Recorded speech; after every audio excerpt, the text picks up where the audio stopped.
대한 해석, 바울의 고난에 대한 이해는 참 우리와는 다릅니다. 달라도 180도로 다릅니다. 우리는 고난을 만나면 어떻게든 그걸 피하려고 하고 또 그걸 이기려고 하는데, 바울은 오히려 고난을 감사하고 고난에서 많은 것을 배우려고 하고 또 그 고난을 통해 하나님의 능력을 체험하려고 했습니다. 보통 사람들로서는 상상할 수 없는 경지입니다. 우리의 신앙은 고통을 피하거나 또 견디거나 극복하려는 것인데, 반대로 바울의 신앙은 고통을 오히려 축복으로, 은혜로 해석하고 승화시키는 신앙입니다. 바울은 하나님의 권능이란 인간의 약함 속에서 오히려 보다 완전해진다는 역설의 진리를 깊이 체득한 사람입니다. 그래서 고난 속에서도 감사하고 기뻐했습니다. 심지어 바울은 자기의 약함을 자랑한다고 했습니다. 말이 됩니까? 안 됩니까? 보통 자기의 강한 것을, 잘난 부분을 자랑하잖아요. 그런데 바울은 약한 것을 자랑한다고 했습니다. 약한 것은 감추고 부끄러워하고 남이 알까봐 두려워하는 치부인데, 바울은 자신의 약함을 자랑한다고 했습니다. 자랑하겠다고 했습니다. 마치 강한 것을 추구하는 사람들을 비웃기라도 하듯이 약함을 시위하고 있습니다. 가히 역설의 극치입니다. 오늘 우리가 함께 본 본문은 온통 역설투성입니다. 5절 하반절을 보면 나는 약한 것 외에는 자랑하지 아니하리라 그럽니다. 9절에서는 내 능력이 약한 데서 더 온전해진다 그럽니다. 또 나의 여러 약한 것들에 대하여 자랑한다, 자랑하리니. 10절에서는 다시 내가 약한 것들과 능욕과 궁핍과 박해와 곤고를 기뻐한다. 또 내가 약한 그때의 곧 강함이라 그랬습니다. 상식적으로는 하나도 말이 안 됩니다. 얼마나 철저한 역설인지 모릅니다. 그런데 성경의 말씀, 성경의 교훈이라는 게 다 역설이잖아요. 죽어야 산다고 하지 않습니까? 썩어야 비로소 30배, 60배, 100배의 결실을 맺는다고 합니다. 자기를 낮추어야 하나님이 그 사람을 높인다고 하십니다. 다 역설입니다. 누가 오리를 가자 하면 십리를 가라, 무슨 왼뺨 치면 오른뺨 돌려대라, 겉옷 달라고 하면 속옷까지 벗어줘라. 다 역설이잖아요. 아주 극단적인 역설입니다. 아니 원수는 뭐 증오하고 미워해야 되잖아요. 대적해야 되는데 그 원수를 용서하고 사랑하라고 합니다.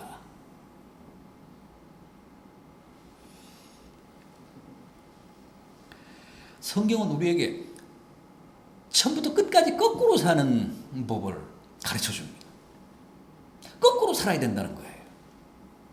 세상적인 가치관이나 세상적인 세계관과는 완전히 거꾸로 가야 된다고.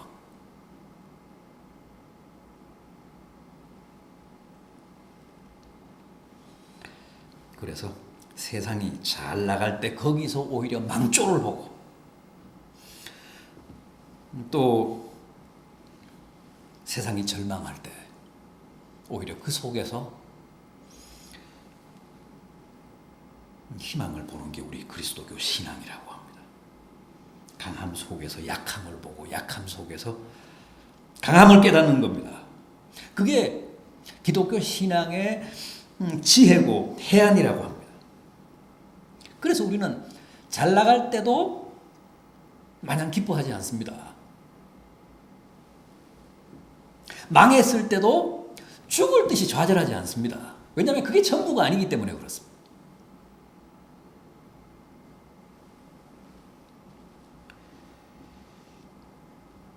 오늘 본문은 바울의 생생한 체험담입니다. 이게 무슨 사변이 아닙니다. 관념이 아닙니다.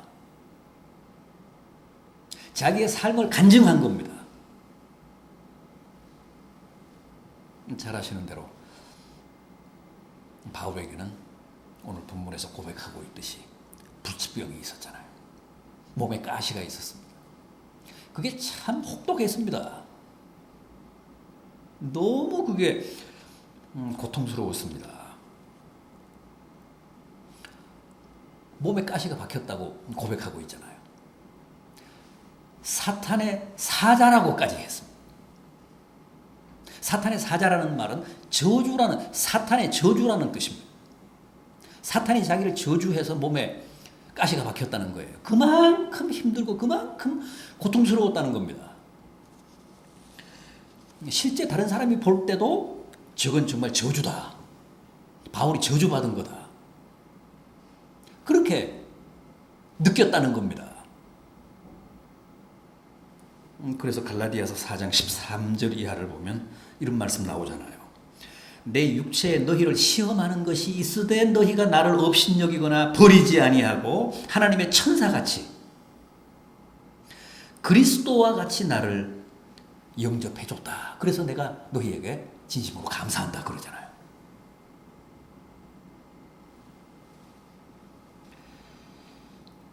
그러니 그 불치병이 바울에게 육체적으로 정신적으로 신앙적으로 얼마나 큰 고통을 줬는지 짐작이 가고도 남습니다.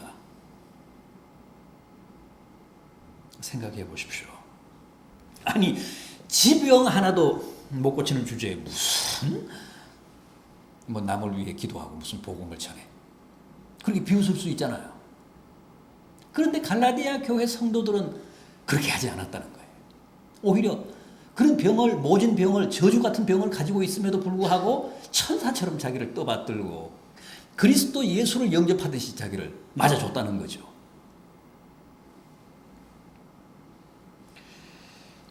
바울도 아닌 게 아니라 그게 고통스럽고 저주처럼 여겨져서 그 병을 낫게 해달라고 금식을 했는지 단식을 했는지 철야를 했는지 3번이나 간절히 하나님께 기도를 했는데 응답이 왔습니다. 그런데 그 응답이 뜻밖입니다. 뭐라고 했다고요? 내 은혜가 너에게 족하도다. 이는 내 능력이 약한 데서 오히려 온전해지노라. 그런 주님의 음성을 들었다는 거예요. 내 병 고쳐달라고 간절히 3번이나 기도했더니 그렇게 응답을 하시더라는 겁니다. 무슨 뜻입니까? 극심한 육체의 가시 사탄의 사자로 인해 고통당하는 현실에 대해 바울로 하여금 자족하라고 말씀하셨다는 겁니다. 내 은혜가 너에게 족하다. 네가 지금 겪고 아파하고 있는 그 고난이 은혜다. 오히려 만족스럽게 생각하고 감사하게 생각해라. 너는 그걸 저주라고 생각하지만 사탄의 사자라고 해석하지만 그게 축복이다, 은혜다, 감사해라 도리어. 그러셨다는 거예요. 왜요? 그 약함이나 아픔이 실은 다 은혜고 주님의 능력이기 때문이라고 합니다. 바울은 이런 놀라운 계시와 깨달음을 얻었습니다. 자기 병 때문에 하나님께 간절히 3번 기도하는 가운데 이런 놀라운 계시를 받은 겁니다. 잘 아시다시피 바울은 정말 위대한 사도로서 남다른 은사를 받았잖아요. 바울이 주님을 위해 한 일도 많지만 또 바울만큼 놀라운 축복과 은사를 받은 사람도 흔치 않잖아요. 그래서 그 놀라운 은사 때문에 자칫 교만하거나 그래서 실족할 수도 있었던 사람입니다. 따라서 그런 불상사를 사전에 막기 위해서 하나님이 그의 몸에 깊이 가시를 박아두셨다는 거예요. 그래서 이 가시는 저주가 아니라 은혜다. 그러니 그 은혜를 족하게 여기고 오히려 감사해라. 그런 깨달음을 주셨다는 겁니다. 자기 병 낫기를 위해서 간절히 기도하다가 그런 깨달음을 얻고 나서 바울이 너무너무 기뻐한 거예요. 그렇구나. 이게 저주가 아니구나. 이 가시가 아니라 축복이구나. 은혜구나. 그래서 나는 이런 가시를 자랑한다. 이런 약함을 자랑한다. 이런 치부를 자랑한다. 왜냐하면 이게 저주가 아니라 축복이니까. 은혜니까. 나를 위한 하나님의 배려니까.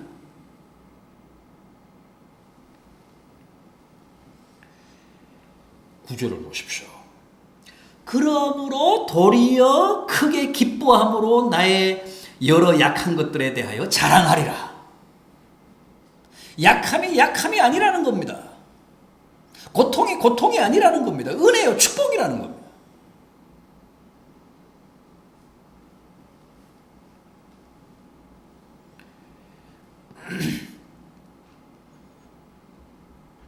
아픈 가시를 그저 족하게 여기는 정도가 아니라 도리어 그걸 기뻐하고 자랑하겠다고 합니다.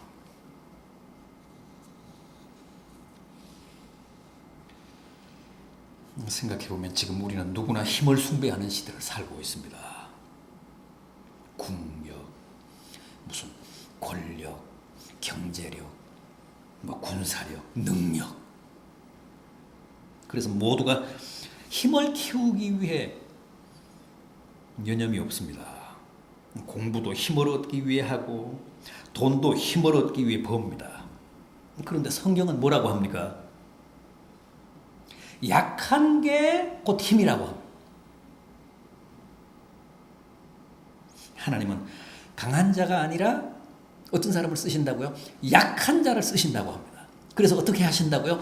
약한 자를 들어서 쓰심으로 강한 자를 머쓱하게 하신다고 합니다. 부끄럽게 하신다고 합니다. 그러니까 약한 게 자랑이라는 거예요. 약한 게 강한 거라는 거예요. 약한 게 은혜라는 겁니다. 약한 게 축복이라는 겁니다. 약한 건 우리에게 항상 부끄러움이자 치부잖아요. 감추고 싶은 거잖아요. 피하고 싶은 거잖아요. 그건 잘못됐다는 겁니다. 하나님은 사람을 쓰시되 약한 사람을 쓰신다는 거예요. 약한 사람을 써서 잘난 사람을 부끄럽게 하신다. 강한 사람을 지구멍을 찾게 하신다고 합니다. 그러니 약한 게 축복이요 은혜라는 거죠. 약한 걸 자랑해야 맞다는 거예요. 정말 상상할 수도 없는 역설입니다.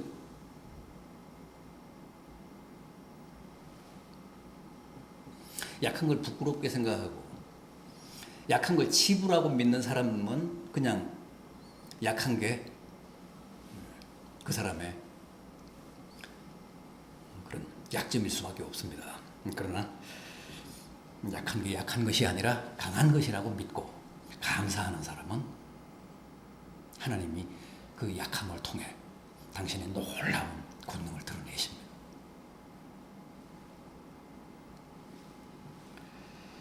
여러분, 그래서 우리는 힘이 없어도 약해도 가진 게 없어도 자족하며 감사해야 합니다. 그러면 하나님이 우리의 그런 감사에 응답하십니다. 반응하십니다. 그래서 정말 우리의 약함과 가진 것 없음을 당신의 영광을 위해 드러내십니다. 우리가 가장 약할 때 하나님이 그 우리의 약함을 통해 당신의 능력을 나타내십니다. 내가 너무 강하면 하나님의 능력이 임할 여지가 없어집니다. 내가 좀 가졌다고, 내가 좀 힘이 세다고 나서서 설치면 하나님이 개입하실 공간이 없어집니다. 내가 가진 게 없어야 하나님의 능력이 내 존재와 내 삶을 지배하십니다. 내가 약해야 하나님이 당신의 놀라운 권능으로 나를 격려하시고 도우십니다. 그래서 바울이 뭐라고 합니까? 내가 약할 때 정말 강한 것이다. 내가 강할 때가 가장 약한 것이다. 히브리서 5장 8절 이하를 보면 기가 막힌 말씀이 나옵니다. 그가 아들이면서도 받으신 고난으로 순종함을 배워 온전하게 되셨은즉. 보십시오. 주님은 하나님의 아들이신데도 고난으로 말미암아 순종함을 배워 온전하게 되셨다고 합니다. 주님조차도 고난을 통해 온전해지셨다면 오늘 우리들이야 말해 못하겠습니까? 고난을 통하지 않고는 누구도 온전해지지 않습니다. 오늘 본문이 약한 데서 온전해지고 약할 때가 곧 강할 때라고 하는 것도 다 그런 뜻입니다.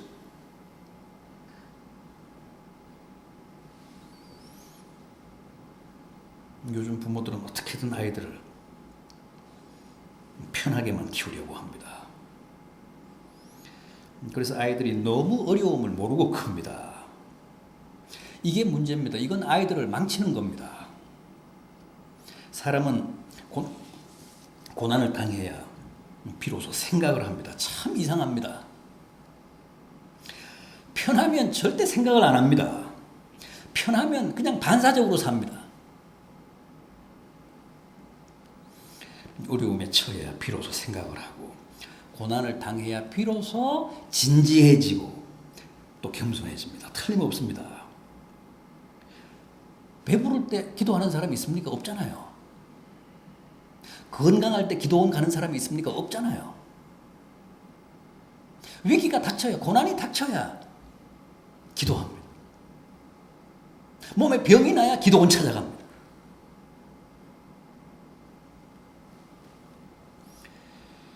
배부르면 예수님도 생각나지 않습니다.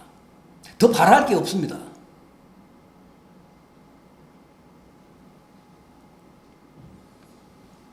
처음 제가 논산훈련소에 가서 훈련을 받을 때 교관이 그랬습니다. 지금도 기억에 생생합니다. 제트기가 왜 빠른 줄 아는가? 꽁무니에 불이 붙어서 그렇다는 거예요. 그러면서 그때부터 패기 시작했는데 정말 엉덩이에 불이 나니까 식사도 3초 만이면 끝나고 기상에서 연병장에 집합하기까지도 3분이면 끝났습니다.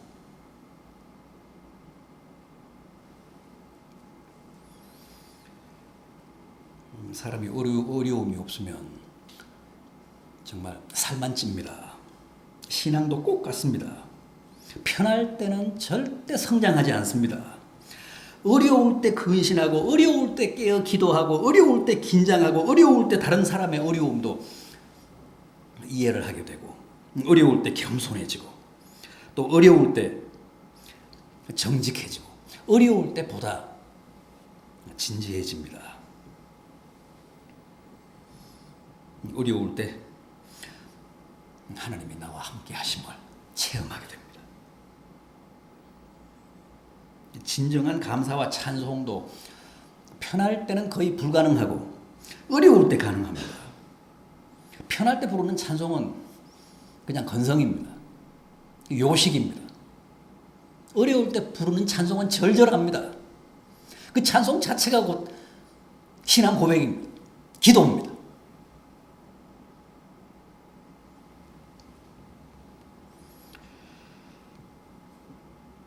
은혜도 왔습니다.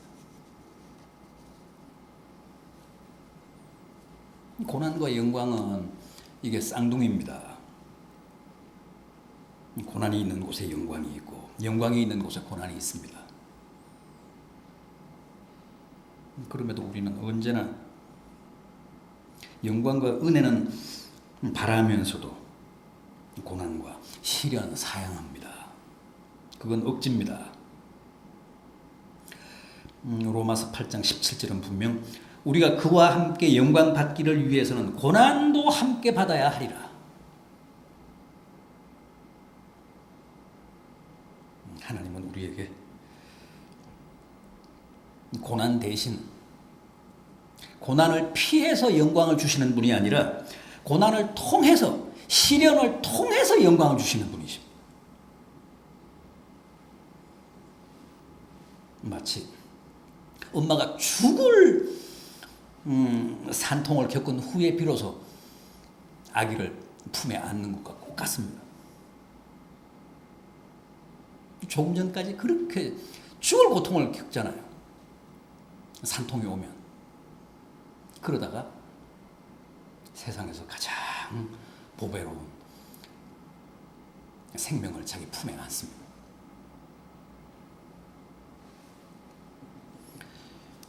꼭 같습니다. 그런 고통과 시련을 통해서 하나님은 우리에게 기쁨을 주시고 영광을 주십니다. 저는 신앙생활에서 제일 큰 병은 뭐니 해도 좌절감이라고 생각합니다. 자포자기입니다. 여러분, 설령 나는 내 자신을 포기할지라도 하나님은 절대 우리를 포기하시지 않습니다. 그 사실 하나만으로도 우리는 절대 자기의 삶을, 자기의 생활을 포기할 권리가 없습니다. 어느 면전이라고 난 이제 모든 게 끝났어 그러십니까? 그런 말 들으면 하나님이 아주 불쾌하게 생각하십니다. 절대 그런 생각, 그런 말 하지 마십시오. 고난이 크면 클수록 영광도 은혜도 큰 법입니다. 고난과 은혜는 반드시 정비례한다는 게 성경의 가르침입니다. 몸이 아프십니까? 지금 하나님이 여러분을 사랑하시기 때문에 그렇습니다. 실직을 하셨습니까? 하나님이 그것도 여러분을 사랑하시기 때문입니다. 무조건 그렇게 믿으십시오. 그게 다 나를 보다 강하게 하시고 온전하게 하시고 나로 하여금 큰 기쁨을 누리게 하시고 하나님의 가히 없는 은혜와 축복을 느끼며 체험하며 고백하게 하시기 위해서 그리스도의 능력이 내게 오래 머물게 하시기 위한 방편으로 주시는 은혜라고 확신하십시오. 그러면서 선제적으로 감사하십시오.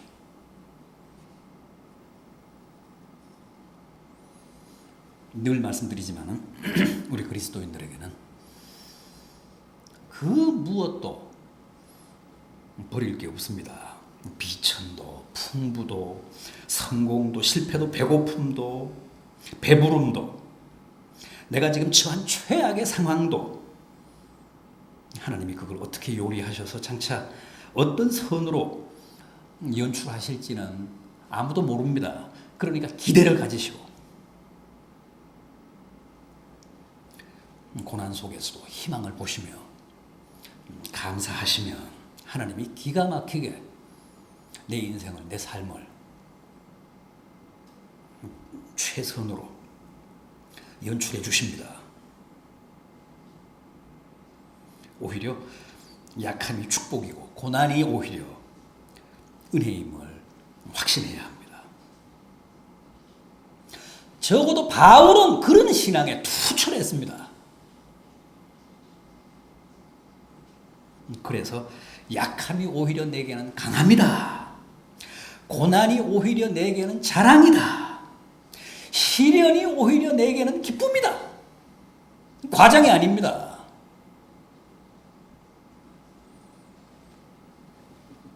그게 바로 고난에 대처하는 우리 그리스도인의 참 모습이고 바울이 우리에게 삶으로 그의 생애로 가르친 참 믿음입니다. 부디 약함을 자랑하시고 고난 중에도 바울처럼 감사하시며 기뻐하시는 성도들 되시기를 진심으로 기원합니다.